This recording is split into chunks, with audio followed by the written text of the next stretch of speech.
is going to be all Japanese style moves. These are some advanced flow freestyle moves. And if you're wondering why it's called Japanese style freestyle, it's because it was originated in Japan.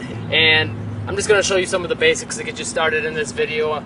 And they're still advanced compared to a lot of other freestyle moves, so if you're looking for something advanced, this is going to be something advanced. Some of the things you really want to keep in mind with Japanese style is to really have nice form and style with a lot of the moves, and making sure you're pulling them off cleanly and crisply, and paying attention to your body. And also rhythm is important. A lot of guys kind of try to, when they start do this, do a lot of speed with it and just kind of go sloppy. I know I did that myself, and my style wasn't quite there in my rhythm and my control.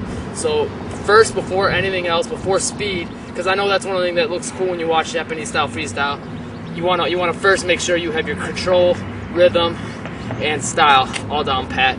And then as you get more comfortable, then develop your speed. Some of the things you're going to learn in this tutorial are mainly the overhand catch, different arm waves like that, or like that, and little different rollovers. And as you can tell, a lot of what the basis for Japanese freestyle is a lot of circular motions with the hands and going around the ball, and also a lot of overhand catches, which we'll go through right now. Alright, for starters, this is going to be used in a lot of Japanese style moves. It's the overhand catch. If you watch Breakdown Moves 2 or Breakdown Moves 1, it's basically the Sham God portion, or the second part of the inside out motion, where your hand comes over the ball like that.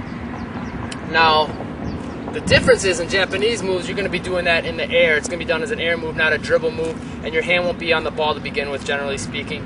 You're going to just catch it like that. Now, to do it, and to do it with proper style and form, you want to make sure, one, obviously, that your hand goes over the top of the ball, and twist your wrist. And when you're starting to learn it, really bring your wrist under the bottom of the ball, all the way like that.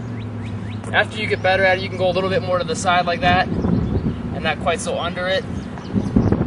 And you want to focus on really keeping a straight elbow. And a lot of these Japanese style moves, you're going to be using mostly your wrist and your shoulder for the motion, and trying to keep your elbow locked, especially on the catch.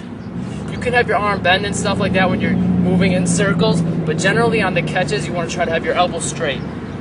The main things I'd also focus on with this is trying to make sure you maintain control with your fingertips, just like in dribbling moves. You know, the pads of your fingers and the tips of your fingers, not so much the palms. Now, variations of this, lots of little intricate variations like that. All kinds of stuff you can do. And a lot of them involve using overhand catches and, you know, spinning the ball around over your hands like that. Now, in order to learn how to do a lot of that, you want to have a good basis for getting a nice, clean, circular motion, and that's this right here. All you're doing is you're taking both hands on the ball, side on the side, and you're going to kind of push the ball so you make this hand come flat to the ground, parallel to the ground, and you're going to roll the ball over the back of that hand like that, and then that hand's going to come back over the ball and catch it. So real slow, like that. Like that. Okay? And also learn how to do it the other way. So just over the back of the hand and catch. Now, what you also want to learn how to do is to do it with one hand, like that, eventually. And in order to learn how to do that, you're going to want to start doing the same thing as this, but with one hand. It's going to be like an arm or a one-hand rollover. What you're going to do is you're going to bring your hand from the side into the inside out, or the overhand catch position. Allow the ball to roll over your hand, and then come back over and catch it overhand again. So come over the top, allow the ball to roll over your hand while it's parallel to the ground, and come back over and catch it. It's going to look like that. So one-handed version is going to be like that. Come from the outside, overhand rollover, overhand catch. Then basically what you're going to do from there is learn how to do it without having the ball roll on your hand like that. All you're going to do is throw the ball up a little bit higher. With a lot of these moves, you kind of want to try to make the illusion that the ball's staying in one spot and your hands are kind of moving around the ball. That's what kind of gives a lot of these moves their effect, because the ball's just like right there, but your hands are just going crazy, doing all kinds of stuff like that. Basically, you're just gonna kind of flick the ball up a little like that with some spin on it, wave your hand over the top, and then come back around and catch it. So like that. And with any of these moves now, another thing to keep in mind with these Japanese freestyle moves, you can also do, there's the intricate version, the small, tight, ball in one place version, with your hand just moving real small around it. And you can also do big waves with your hand, like that, where you keep your elbow locked, really move at the shoulder joint and catch, all in the shoulder, catch. From there, you can also add in other different little ways of flicking the ball. Here's another one, overhand catch, bring your hand so it comes back like a reverse sham god over the top, let go of it for a bit, and then catch it regular. Then from there, you can learn how to do this. Just from outside, letting it go for a sec, catch overhand, overhand to regular. You can see how I'm spinning the ball, all fingertip control, all finger pads. Trying to keep the ball in one spot, letting go of it for a brief second. Make sure, especially in all these moves, before you go into the next move, like I talked about before, don't rush. Make sure you maintain control and get control on each catch. If it takes you a while when you're new, take a second, pause when you catch it. Like that.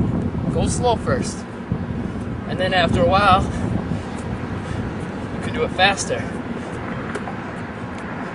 And that's what gives its effect, is seeing the ball spinning, stopping, spinning, stopping. Another move really used a lot in Japanese freestyle is the cross arms catch.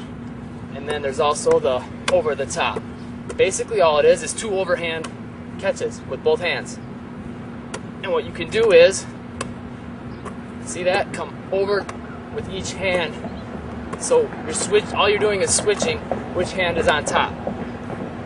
And they're both basically on the sides of the ball and a little bit under, like an overhand catch.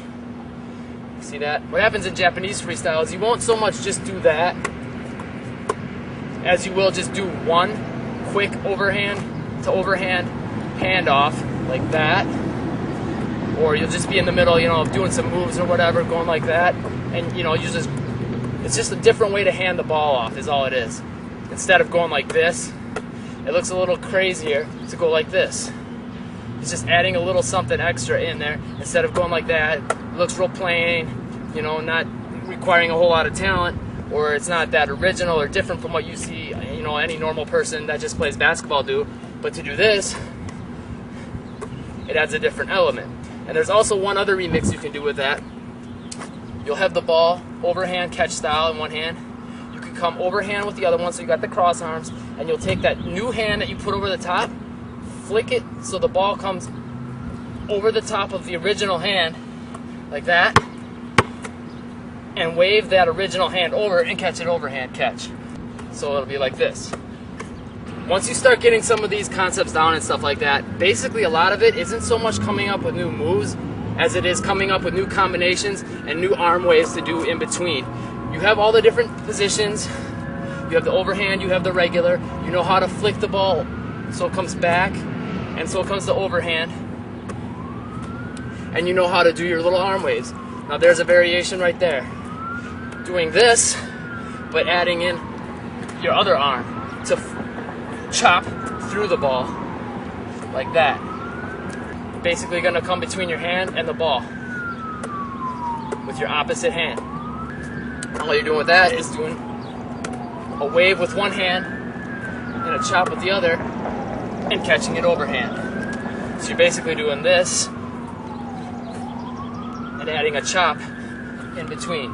I'll be working on some new tutorials coming soon. I'll have some in-game tricks coming soon. Another couple parts, at least one more part, probably two, of Japanese freestyle moves. Leave a comment down below, let me know what you think, subscribe, and check out my other tutorials if you haven't.